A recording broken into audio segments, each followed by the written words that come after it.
Bonjour à tous. Vous venez de regarder le film de Fatima, proposé par Sage. Je suis très heureux d'être avec vous ce soir pour partager un peu au sujet de ces lieux d'apparition, sur ces films, ainsi que la relation que ça puisse avoir avec les autres lieux d'apparition. On va parler de tout ça.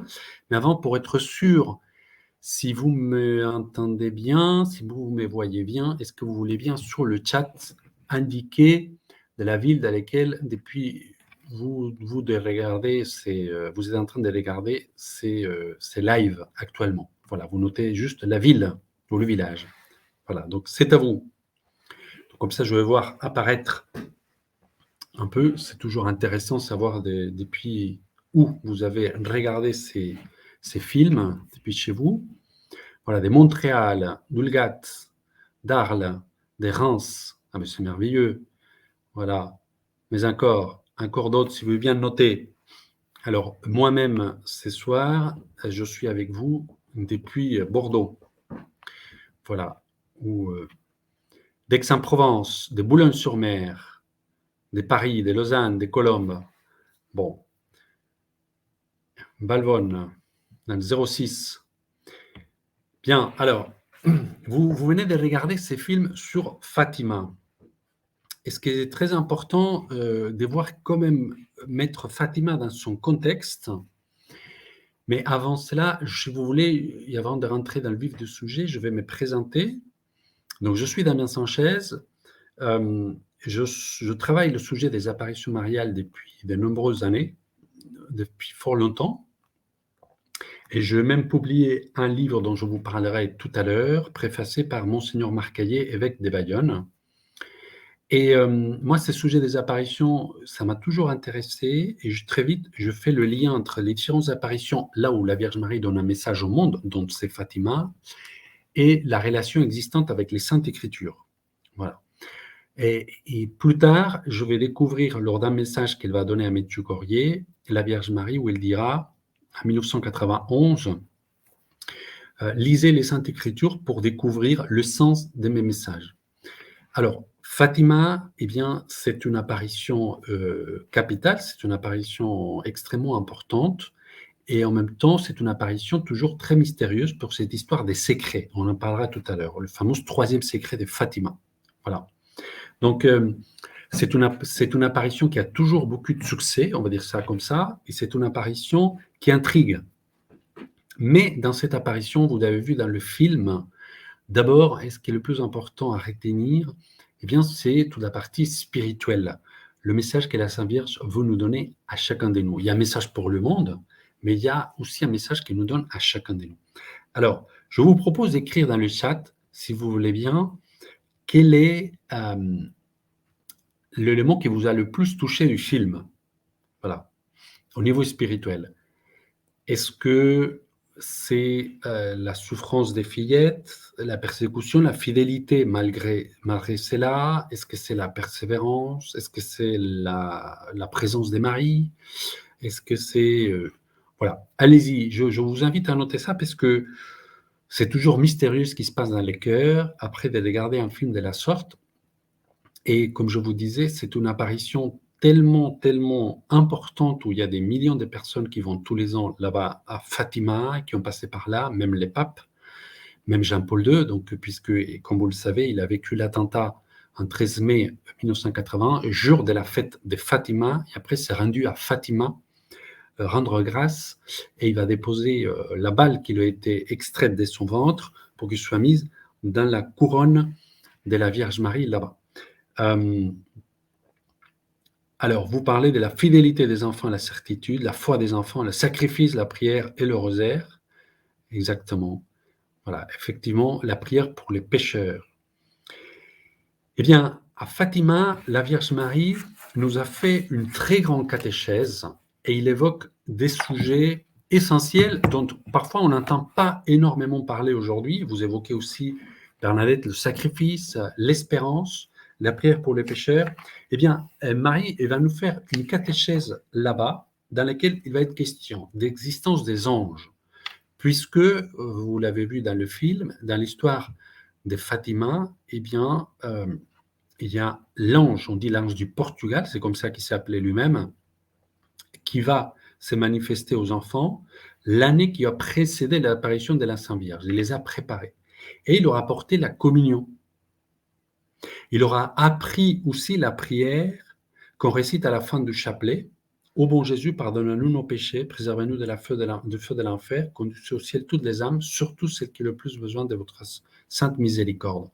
Cette prière qu'on récite à la fin du chapelet, c'est l'ange qui l'a demandé à Fatima. Voilà. Eh bien, il y a une question d'existence des anges. Il y a une question de l'importance de l'Eucharistie et combien de fois la Vierge Marie lui dira dans d'autres apparitions.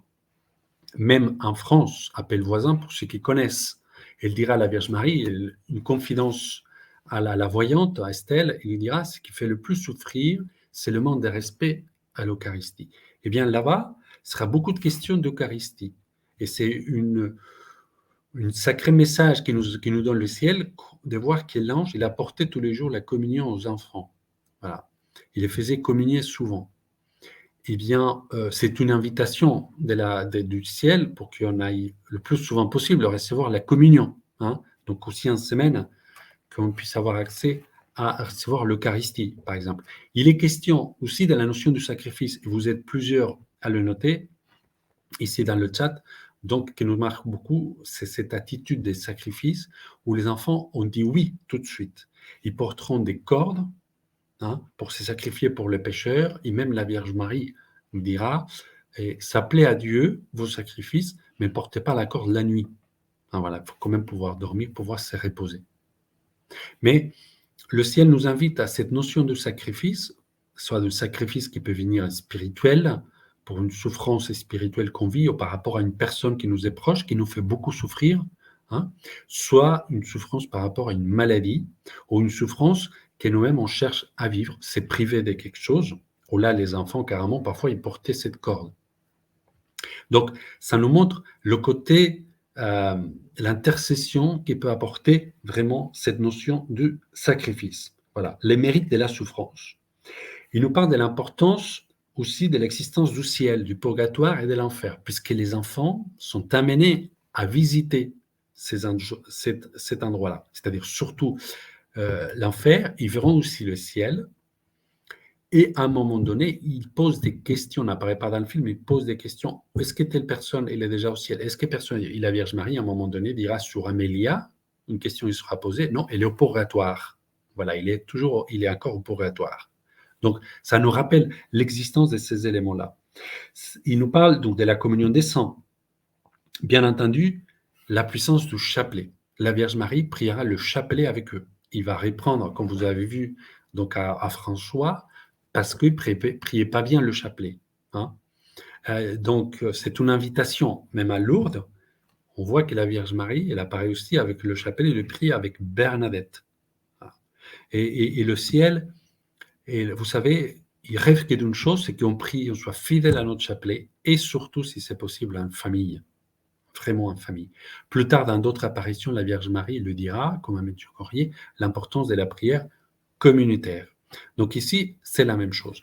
Mais à Fatima, il se passe des choses très importantes, parce qu'il est question de cette guerre mondiale, de la Première Guerre mondiale, et la Vierge Marie va nous prévenir des choses qui sont à notre porte, et notamment la Deuxième Guerre mondiale. Dans le film, il n'y a pas tous les messages, donc c'est plutôt les scénarios pour entrer, et c'était le choix des scénaristes, de réalisateurs, rentrer en contact en première ligne avec les voyants et comprendre la souffrance et la persécution qu'ils ont vécues dès le départ. Voilà, ce n'était pas une partie toute simple. On voit Lucie comme elle souffre, elle souffre, elle souffre, cette incompréhension, cette incompréhension. À un moment donné, l'incompréhension des gens du village, l'incompréhension vis-à-vis de sa mère, l'incompréhension vis-à-vis aussi le prêtre qui ne les soutient pas, etc. Petite précision, dans le film, il montre l'évêque qui va chez elle, qui essaye de les interroger, de la forcer, voilà. Ça a été rajouté dans le film. Vous savez que dans un film, il faut bien les gentils, les méchants. mais en réalité, Sor Lucie n'a pas reçu l'évêque chez elle. Il n'y a pas eu d'interrogatoire connu de l'évêque à Sor Lucie en direct. Voilà. Donc ça, quand il était jeune fille, pendant les apparitions, je veux dire. Voilà. Mais si on met Fatima dans le contexte, ce qui est très important à savoir, c'est que la Vierge Marie, elle vient, on va dire, des années 1846 à la Salette, où elle était effondrée, elle apparaît en train de pleurer, elle est assise, elle est en larmes, elle a les mains qui couvrent son visage, et elle va décrire l'effondrement de la civilisation chrétienne. Tout un devenir, elle parle en futur, et il va parler d'une société qui ne sera plus vraiment chrétienne, dans laquelle les pouvoirs civils, ils n'auront qu'un seul but, c'est d'élever la foi un peu de partout. Les gens, il faudra se prendre à la place pratiquement des dieux et uniquement se guider que par leur propre volonté personnelle, etc., etc. Voilà. Donc, il va décrire un avenir assez sombre. Comme je vous dis, elle est là en pleurs, effondrée. Après, il y a Lourdes, 1858, donc on aura Lourdes, et là, la Vierge Marie, elle voit qu'il y a une réponse du peuple, qu'il y a une réponse positive, et que de plus en plus des gens viennent et qui ont envie de suivre la Mère du Ciel, qui leur invite à se laver, qui leur invite à boire de l'eau de la source, qui leur invite des prières, qui prononcent le mot pénitence, pénitence, pénitence. Et après, on va voir donc cette apparition de Fatima dans laquelle elle va parler au monde. Et cette fois-ci, n'est pas effondrée comme à la Salette, et ce n'est pas juste une apparition locale comme Lourdes, pour faire de Lourdes un lieu, à nouveau les pentes, dans lesquelles on va protéger donc la chrétienté, et dans lesquelles on va faire un lieu d'ancrage dans la foi de cette France qui devient de plus rationaliste et de plus en plus loin de la foi. Eh bien, à Lourdes, la Vierge Marie choisit ses trois enfants, pardon, à Lourdes, à Fatima, elle va choisir ses trois enfants pour donner un message au monde qui est très important. Voilà. Il va nous prévenir de la fin de la guerre, mais qui de notre deuxième guerre peut arriver s'il n'y a pas de conversion. Il dira même, c'est Supinov. Voilà. Donc, elle va donner même des détails. Et à un moment donné, aussi, elle va annoncer qu'il y a un risque pour, on pourrait dire, l'humanité avec l'arrivée du communisme. Et elle dira, je viendrai un peu plus tard pour demander la consécration de la Russie à mon cœur immaculé. Voilà. Car le Père, Dieu le Père, veut répandre dans l'Église la dévotion à mon cœur immaculé. Ça, c'est une nouvelle dévotion. La dévotion au cœur immaculé. Un peu comme, si vous voulez, la dévotion qui arrive avec la divine miséricorde, Sainte Faustine. Donc ça, c'est très récent. Vous prenez quelqu'un d'il y a un siècle, 2 siècles, 3 siècles, la divine miséricorde, Sainte Faustine, donc le chapelet de la divine miséricorde, eh bien, donc les gens ne savaient pas. Même vous prenez un grand saint, Sainte Thérèse d'Avila, la petite Thérèse, bon, bah, ça serait à nous de leur expliquer, dire même comment on le prie. Donc c'est toute une nouveauté de l'Église que le ciel nous apporte. Eh bien, à Fatima, le ciel veut apporter cette nouveauté qui est la dévotion au cœur immaculé de Marie. Voilà. Cette dévotion, carrément, le ciel va s'engager et il va nous donner quand même une trame dans laquelle il nous est demandé d'aller prier 5 premiers samedis du mois de suite, en réparation aux offenses faites au cœur immaculé de Marie, dans lesquelles il nous est demandé de méditer, d'assister à la messe, de se confesser et de méditer et prier dans un esprit de méditation, donc le chapelet.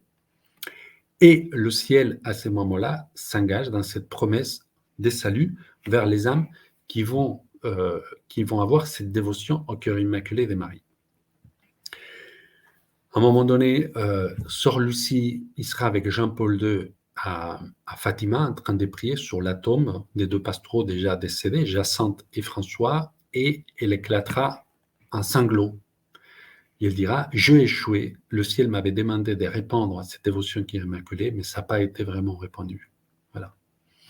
Eh bien, Jean-Paul II, il va décréter une année extraordinaire mariale et il écrira un peu plus tard l'encyclique Redemptoris Mater, dans laquelle il nous parle encore de cet important, de ce rôle si important de la dévotion mariale et son rôle théologique.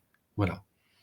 Donc, la Vierge Marie, ensuite, va nous prévenir de cette deuxième guerre mondiale, s'il n'y a pas de conversion, et malheureusement, hélas, cette guerre mondiale, elle sera là. Voilà. Très important, cette notion de la Russie. Mais avant, je suis en train de beaucoup parler. Est-ce que vous avez des questions, d'autres questions sur Fatima, sur le film, sur tous ces événements? Parce que peut-être, voilà, je voudrais quand même laisser personne frustrée si jamais il y avait des questions très précises auxquelles je pourrais essayer d'apporter une réponse. Bien sûr, on parlera après des secrets aussi. Les fameux 3 secrets. Donc allez-y, est-ce que vous avez des questions ou vous voulez que je continue à développer? Parce que sinon, voilà, tranquillement, je vous développe un peu toutes ces relations existantes. Dites-moi si je continue, si vous avez vos questions. Voilà, je suis là pour vous. Donc surtout, je voudrais qu'elle soit le plus adaptée un peu à vos attentes. Donc allez-y sur le chat. Mais sachez que Fatima, c'est quand même un tournant, on pourrait dire ça comme ça, dans les apparitions mariales, puisqu'il y a une différence à des apparitions locales de la Sainte Vierge, avec un effet local ou un effet mondial. Voilà. Donc, vous trouverez nulle part une communauté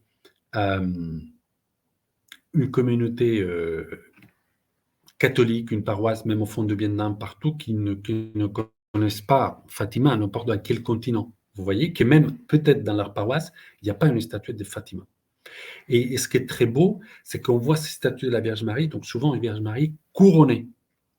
Hein, et ces Vierges Marie couronnées, je vais répondre à vos questions, mais j'aimerais quand même vous raconter quelques petits éléments qui, ce n'est pas pour une curiosité intellectuelle, c'est parce qu'à chaque fois, on peut en tirer des leçons pour notre propre vie.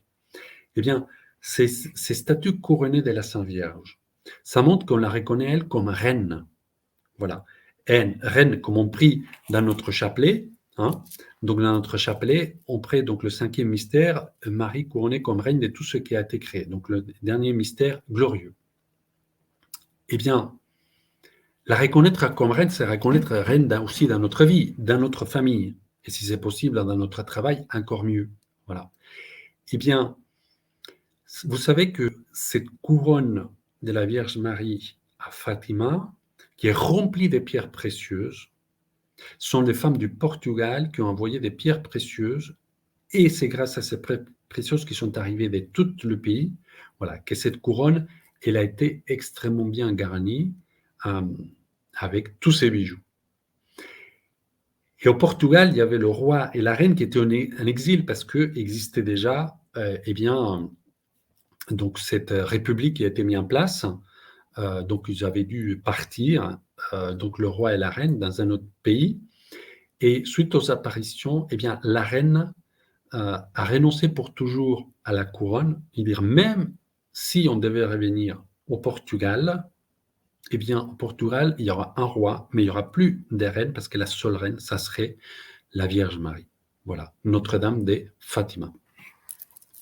Et quand ils ont fait la couronne, à l'intérieur, il y avait un petit trou. Bon, voilà, ils ont laissé comme ça.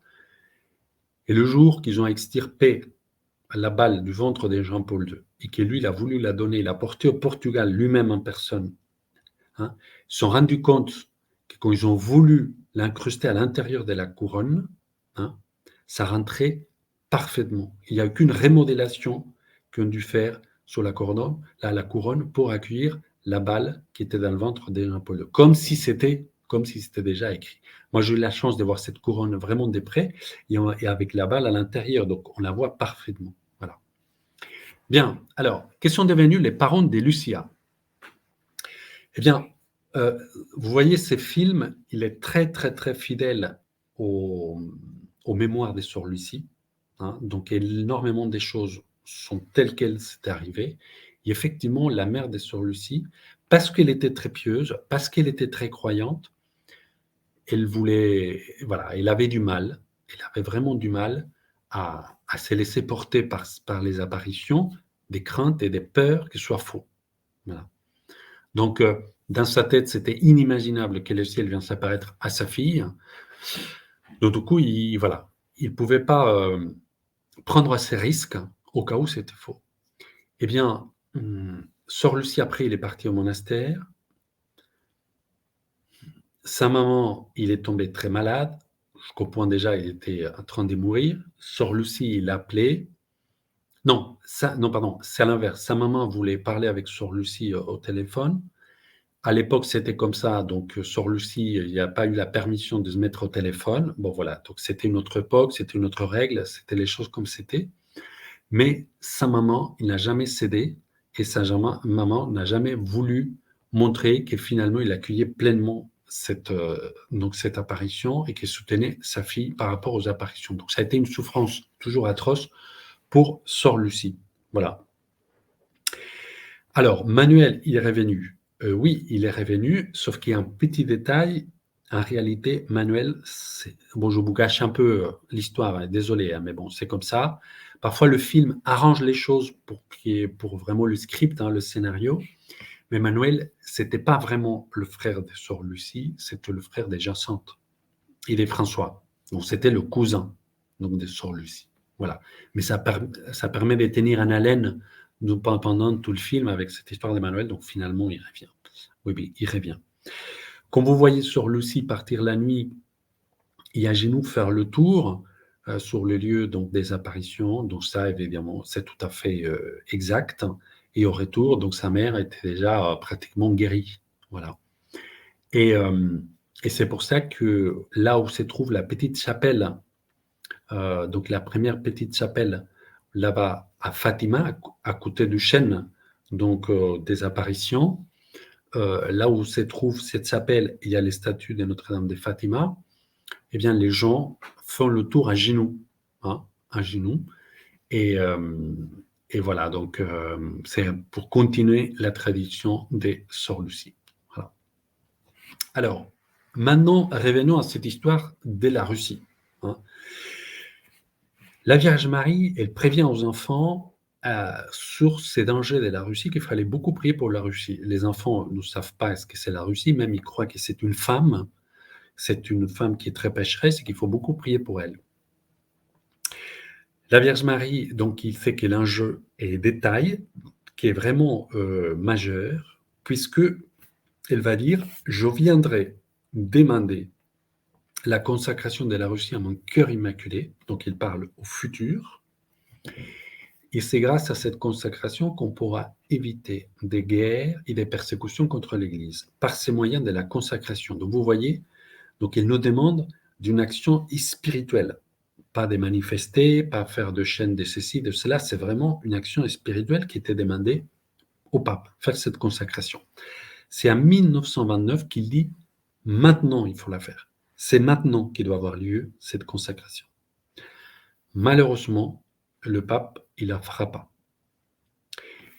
Et alors, écoutez bien, en 1932, le ciel donne à nouveau cette confidence à Sœur Lucie. Il dira la chose suivante. Je vais vous lire exactement parce que les mots ont tout à fait son importance. Ils n'ont pas voulu tenir compte de ma demande. Comme le roi des France, ils se repentiront et le feront. Quand il fait référence au roi des France, c'est parce que un siècle avant la Révolution, le Sacré-Cœur apparaît à Paray-les-Moniales, un siècle jour pour jour. Et il est demandé à Marguerite Marie de transmettre la demande au roi des France, à Louis XIV, de consacrer la France au Sacré-Cœur de Jésus et de mettre le blason du Sacré-Cœur dans ses étendards et dans ses palais. Je défendrai la France par ses moyens, des ennemis et des ennemis de l'Église. Donc là, qu'est-ce que nous rappelle la Sainte Vierge? Comme le roi de France, ils se repentiront et le feront, mais ce sera trop tard.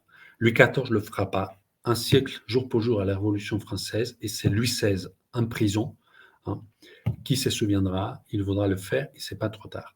Petite parenthèse, depuis lors, la France, en tant que pays de façon officielle, n'a jamais été consacrée au Sacré-Cœur de Jésus, contrairement à d'autres pays, moi-même sur origine espagnole et beaucoup d'autres, mais l'Église de France, en tant qu'Église, n'a jamais fait cette consacration.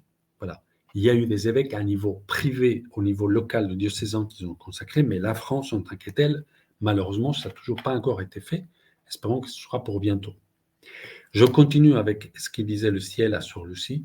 La Russie aura déjà répandu ses erreurs dans le monde entier, provoquant des guerres et des persécutions contre l'Église. Le Saint-Père devra beaucoup souffrir. Voilà. Malheureusement, c'est ce qui est arrivé. Et on compte les morts par des dizaines et des dizaines de millions. Voilà. Vous savez, on nous reproche souvent, on nous dit, oh là là, si Dieu existait vraiment, il ne permettrait pas le mal sur terre. Et là, vous voyez, il a voulu que ce soit évité. Après, c'est pas à nous de juger, on ne connaît pas les raisons, pourquoi le pape l'a fait, l'a pas fait, voilà, mais c'est comme ça. Alors, on revient à Jean-Paul II. Donc, je vous disais, il a eu l'attentat le 13 mai 1981. Il déjeune avec le professeur Lejeune. L'avortement, la loi avortement est en train de passer à Rome, en Italie. Et l'après-midi même, il verse son sang sur la place Saint-Pierre. Quand il se réveille à l'hôpital, il se rend compte que c'est quand même un miracle que la Vierge Marie l'a protégé. Et il demande aussitôt qu'on lui ramène le dossier de Fatima, puisque c'est arrivé ce miracle en 13 mai. Il se rend compte que la consacration n'a jamais été faite et aussitôt voudra s'y mettre aux besognes, puisque en 1982, il fait cette consacration. Mais le ciel par Sœur Lucie lui dira que cette consacration ne sera pas valide.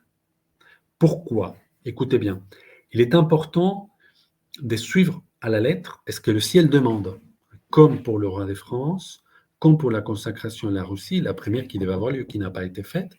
Eh bien, le ciel demandait que soit faite en communion avec tous les évêques. Rome, il a informé les évêques. Donc, ce n'était pas suffisant. Donc, c'est déjà une leçon pour nous. Est-ce qu'on vit l'esprit des communions là où nous sommes, dans notre travail, dans notre famille, dans notre paroisse, dans notre communauté? Hein? Et le ciel nous demande vraiment l'importance des communions.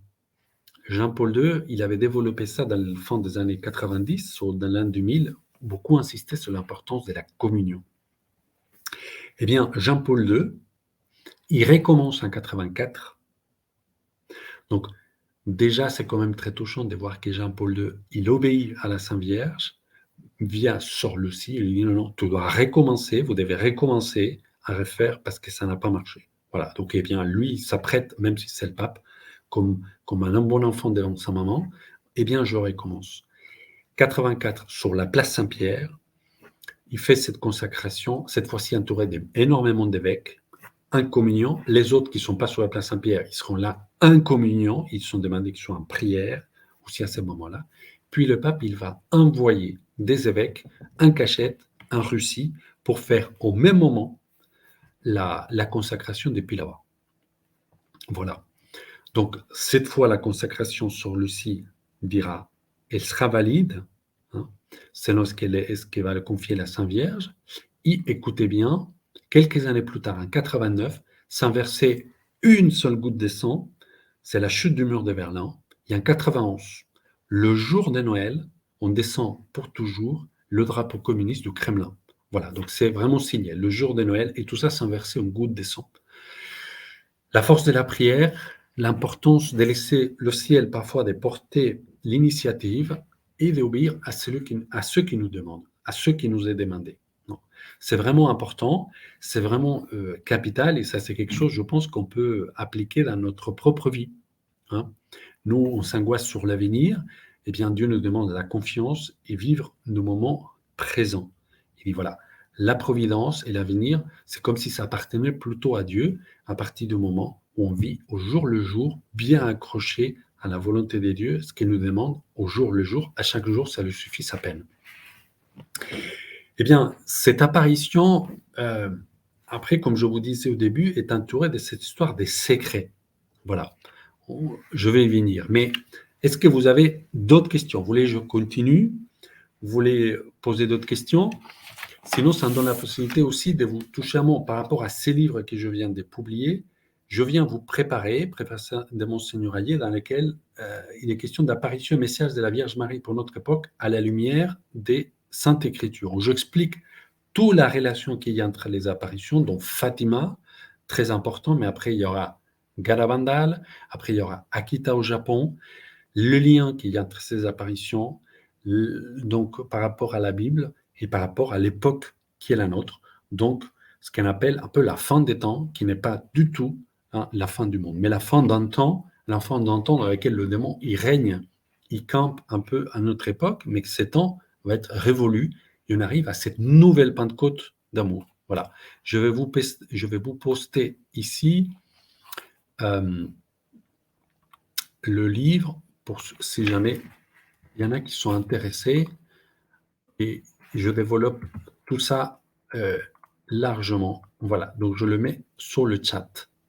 Ok, vous avez plusieurs. Voilà. Eh bien,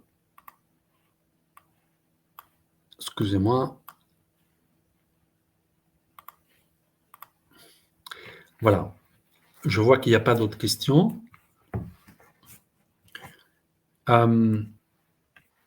Donc, je continue à vous parler ce sujet des secrets. Il sera question des 3 secrets. Bon, certains diront que c'est un seul secret, mais qu'il y a 3 parties. Bon, finalement, l'Église, il a été question du 3e secret des Fatima, donc on va parler des 3 secrets, si vous voulez bien. Alors, il y a un premier secret dans lequel... Alors, il est vraiment intéressant, merci beaucoup. Alors, je continue. Certains disent que Sœur Lucie aurait communiqué la satisfaction du ciel le 8 novembre 89. Qu'en pensez-vous? Aurait communiqué la satisfaction du ciel? Oui, c'est tout à fait possible par rapport à la chute du mur de Berlin. Oui, oui.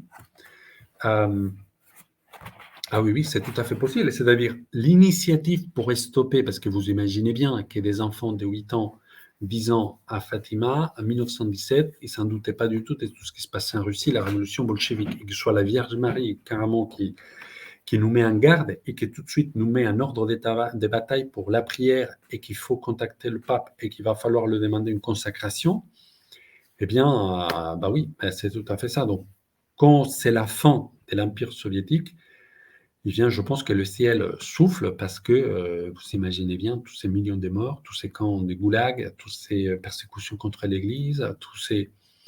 Voilà, donc c'est quelque chose absolument atroce que Dieu a voulu vraiment éviter. Alors, il y a un premier secret qui va être... Dans le film, la Vierge promet à Sœur Lucie de venir la chercher à sa mort. Sait-on, Lucie en a fait mention sur son lit de mort. Écoutez, c'est une bonne remarque. Bernadette Soubirous, apparemment aussi, elle savait quand elle allait mourir. Et les grands saints, ils ont ces privilèges, ils sont tellement déjà abandonnés à Dieu que ça ne les inquiète pas du tout savoir quand est-ce qu'ils vont mourir et savoir à peu près en détail. Alors, il est possible, à ma connaissance, il n'a pas fait une mention particulière, mais il est possible. Hein. Voilà. C'est tout à fait probable. La vision de l'enfer, la nouvelle guerre à venir et le désir de répandre la dévotion au cœur immaculé de Marie, ça, on pourrait dire que c'est le premier secret, d'accord, qui a été dévoilé très vite. Voilà. Le deuxième secret, ça serait l'arrivée du communisme et la consacration de la Russie. Il est important de cette consacration de la Russie. Pourquoi secret? Parce que la Vierge Marie, ce qui est très intéressant, c'est qu'elle dit « Je viendrai demander la consacration de la Russie ». Donc, elle ne dit pas en 17, il faut faire maintenant. Non, il dit « Je viendrai demander ». Donc, c'est pour ça c'est secret jusqu'au moment où elle le demande. Voilà. Et le fameux troisième secret qui a fait couler tellement d'encre partout, eh bien, ces secrets, on dit que ça a été dévoilé l'an 2000 à Rome, grand jubilé, et qu'on voit cette scène qui est très bien représentée dans le film, hein, par rapport à d'autres films, que cette scène, donc, elle n'est pas jouée, on voit cette colline à Rome, plein de martyrs, des morts, et le pape s'est fait tirer dessus, se fait tuer, d'autres prêtres, etc., sur cette colline. Eh bien, au moment dès l'an 2000, dans lequel un cardinal va nous expliquer ce troisième secret, il va nous expliquer la scène. Il lui-même fait son interprétation à lui, que finalement c'était l'attentat de Jean-Paul II. Voilà. Mais attention, ça c'est son interprétation à lui. Ces secrets, il nous parle de quoi? Il nous parle d'un temps des tribulations. Il nous parle d'un temps des persécutions. Il nous parle d'un temps, comme nous dit le catéchisme de l'Église catholique, cette nouvelle Pentecôte et civilisation d'amour ne peut arriver que sans passer par l'Église doit passer par l'ultime passion. Voilà, c'est 2 numéros de catéchisme, 675, 677. Voilà, on doit passer par là et le dévoilement de l'Antichrist. La Vierge Marie, en 1960, la Vierge Marie va demander à Sor Lucie de dire au pape qu'il devait dévoiler, faire connaître le secret. Malheureusement, ce secret ne sera pas transmis, il ne sera pas dévoilé. C'est là qui démarre, 1961-65, les apparitions à Garavandal. Je ne sais pas si vous avez vu le film de Garavandal, qui est aussi sage il propose dans le film chrétien. Eh bien, c'est un film, je vous recommande. C'est pas parce que je participe dans ces films et joue un petit rôle, même si c'est le cas, et je suis très fier d'avoir pu participer à vraiment ces projets et de le faire venir en France. Et ces apparitions sont très importantes dans lesquelles on va nous dévoiler aussi quelque part, ces troisièmes secrets. Donc, je vous mets ici les liens pour que vous puissiez voir ces films. Voilà. Et vous avez donc le premier film, puis la suite qui on trouve aussi sur YouTube. Eh bien, après Garavandal, donc, nous avons la Vierge Marie qui va partir très loin, qui va partir carrément à Akita au Japon. C'est-à-dire, elle va partir à l'autre bout du monde, puisque le message, parfois, il n'est pas relayé, il n'est pas rendu public, et c'est ce que veut la Sainte Vierge, parce qu'elle veut nous mettre en garde, et très souvent, il nous fait référence à cette période des tribulations et des persécutions, comme je vous ai dit, qu'on trouve dans les livres de l'Apocalypse, qu'on va trouver dans le catéchisme de l'Église catholique par rapport à ce qu'on appelle les fins dernières, ces derniers temps du prince de ce monde, le démon. Et il va être question aussi par rapport à une crise affreuse dans l'Église, une grande crise dans l'Église. Bien sûr, fera aussi référence aux catastrophes naturelles, tremblements de terre, etc., qu'on trouve à l'Apocalypse chapitre 6. Voilà. Donc, c'est Akita au Japon. L'évêque, cette fois-ci, il va reconnaître publiquement ces apparitions et le message. Mais ils avaient fait tout un dossier, toute une étude qu'ils ont envoyé à Rome. Ils ont dit, avant d'approuver ces apparitions, eh bien, peut-être que le cardinal Ratzinger, la doctrine de la foi, il veut donner son avis, ils vont envoyer quelqu'un sur place pour étudier. Eh bien non, ils n'envoient personne. Alors l'évêque, il prend son téléphone, il appelle, « Allô, cardinal Ratzinger, vous n'allez pas envoyer quelqu'un ici ?» Il dit, « Non, on va envoyer personne, il n'y a rien de nouveau. » Écoutez bien, il lui dira, c'est ce qu'a raconté l'évêque, hein. Il lui dira, le message d'Akita, c'est le troisième secret des Fatima, et c'est ce qu'on retrouve dans les Saintes Écritures, voilà, dans ces fameux livres de l'Apocalypse. Donc je vous invite, si vous voulez connaître qu'est-ce que c'est, en quoi consiste ces troisièmes secrets, ces tribulations et tout ça, vous tapez Akita, vous cherchez et vous écoutez ces messages. Vous verrez que ce n'est pas de tout repos, ce n'est pas très confortable à entendre, mais on sait qu'après viendra cette civilisation de l'amour, ce qui est merveilleux. C'est temps de paix qui nous sera donné, comme la Vierge Marie l'a prophétisé aussi à Fatima. Voilà. Bien, alors ici je vous raconte beaucoup de choses, mais est-ce que vous avez des questions? Voilà. Est-ce que vous avez encore des questions? Ça fait déjà 40 minutes qu'on est ici ensemble. On a fait le tour de la question. Je vous rappelle, si ça vous intéresse, donc les livres, je mets sous le chat dans lequel je développe un peu tous ces sujets et nous permettre un peu de se situer vers où nous amène la Vierge, les liens parmi toutes ces apparitions et qu'est-ce qui est devant nous. On sait qu'il y a cette civilisation de l'amour, elle va nous l'expliquer, mais avant, il y a quelques, on va dire, quelques virages, quelques séquences un peu moins sympathiques, mais tout finit très bien, c'est ce qui est vraiment merveilleux. Voilà. Eh bien, comme moi, je ne vous vois pas, vous me voyez, dites-moi si vous avez encore quelques questions,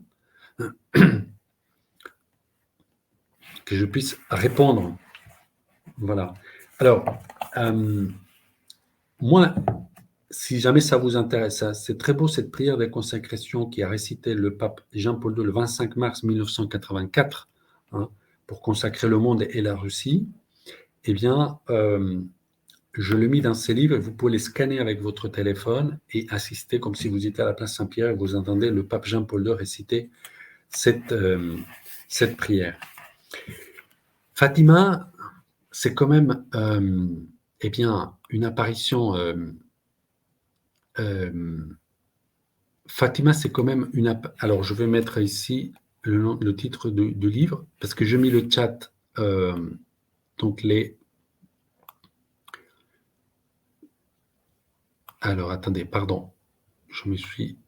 Une seconde. Je l'avais mal mis. Pardon. Ah, voilà, je me suis trompé des chats. Ah, voilà. Là, maintenant, vous allez la voir. Heureusement qu'il y a quelqu'un qui me l'a dit, parce que sinon, ça aurait été... Voilà. Donc là, vous l'avez. Et le livre, c'est « Je viens vous préparer ». Et je vous ai mis ici des liens. Voilà. Je viens vous préparer. Apparition et message de la Vierge Marie pour notre époque à la lumière des Saintes Écritures. Donc, je vous disais, les apparitions de Fatima, ils nous apportent aussi une prophétie. Ils nous apportent une prophétie unique dans l'histoire depuis la révélation qu'on trouve dans les Saintes Écritures. Vous savez, avec la mort du dernier apôtre, la révélation est terminée. Hein. Les apparitions, c'est un plus, un bonus, si vous voulez. Mais on n'est pas obligé d'y croire aux apparitions si on ne veut pas. Voilà, on n'est pas du tout obligé. Même si vraiment c'est le ciel qui vient nous voir et c'est le ciel qui nous apporte cela. Mais tout ce qui a été dévoilé dans les Saintes Écritures a un dernier sursaut avec ce qu'elle nous dit, cette affirmation prophétique de la Sainte Vierge à Fatima, lorsqu'elle dit « À la fin, mon cœur immaculé triomphera ». Voilà. À la fin de quoi? De toutes ces tribulations, à la fin, mon cœur immaculé triomphera. Donc, ça nous donne plein confort. On est vainqueur. Ça ne nous étonne pas parce que c'est ce qu'on trouve dans le livre de l'Apocalypse. Hein.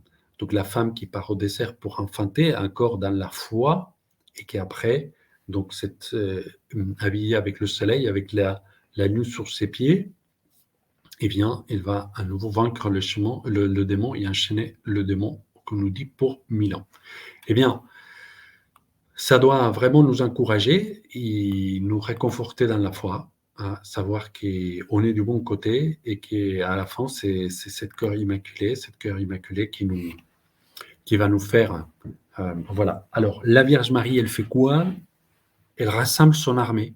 Et nous font partie de cette armée à notre époque. Hein. On n'est pas né à l'époque des Jeanne d'Arc, on n'est pas né à l'époque de la Révolution, on n'est pas né à l'époque de la Petite Thérèse, on est maintenant. On est en 2022 et le ciel nous sollicite pour qu'on soit pleinement à son service à cette époque. Voilà. C'est comme si il disait, et ressonne les tambours pour rassembler les armées sur terre. Il y a Marie qui nous guide, Marie qui nous éclaire. Voilà, c'est elle l'étoile. Donc si on la regarde, si on la prend par la main, si on se met sous son manteau, eh bien on arrive toujours à bon port Il veut qu'une seule chose, c'est le salut. C'est pour ça qu'il vient s'apparaître au monde. C'est pour ça qu'il est venu donc à Fatima, au Portugal, pour sauver des âmes, pour qu'il aille au ciel et pour sauver des vies par rapport au communisme. Bien, donc je pourrais continuer des heures, mais il paraît que c'est bien qu'on finit quand même à une heure raisonnable. Donc, on va être obligé de s'arrêter là. Si vous voulez y aller plus loin, donc je vous ai dit, donc, dans le livre, vous avez plein de choses. Sachez que Sage fait un travail extraordinaire puisqu'il nous apporte tous ces films et tout ça, il se donne beaucoup de mal. Donc, n'hésitez pas à le remercier. Et il y a d'autres séances de ces mêmes films-là. Moi-même, je serai comme ce soir, donc mardi prochain à 20h. Le 10 février, après, il y aura le Père Guillaume de Mentières, donc aussi à 20h. Puis le 11 février, jour Notre-Dame de Lourdes, il y aura une dernière séance aussi à 20h. Voilà. Donc, si vous voulez bien, on peut finir par une prière. Une prière à Marie, elle va être contente. Voilà. Au nom du Père et du Fils et du Saint-Esprit. Amen. Marie, nous te confions la France, surtout dans ces périodes d'élection. Nous te confions notre pays, nous te confions notre Église. Viens nous réconforter, viens nous apporter la paix, l'amour et surtout l'amour envers ton Fils. Je vous salue Marie, pleine de grâce. Le Seigneur est avec vous. Vous êtes bénie entre toutes les femmes et Jésus, le fruit de vos entrailles, est béni. Sainte Marie, Mère de Dieu, priez pour nous pauvres pécheurs, maintenant et à l'heure de notre mort. Amen. Notre-Dame de France, priez pour nous. Notre-Dame de Fatima, priez pour nous. Saint Michel Archange, protégez-nous. Sacré-Cœur de Jésus, cœur immaculé de Marie, nous avons confiance en vous. Au nom du Père et du Fils, Saint-Esprit. Amen. Bon, bon courage. À nous prier les uns avec les autres. Et puis, peut-être au plaisir de vous revoir. Et sachez que je fais des tournées en France pour présenter mon livre. Si vous êtes intéressé que je viens chez vous, vous m'invitez et ça serait avec joie. Je vous poste ici cette adresse mail qui se trouve aussi dans le livre. Voilà. Et je vous dis à une prochaine fois et surtout à nos prières. À bientôt. Au revoir.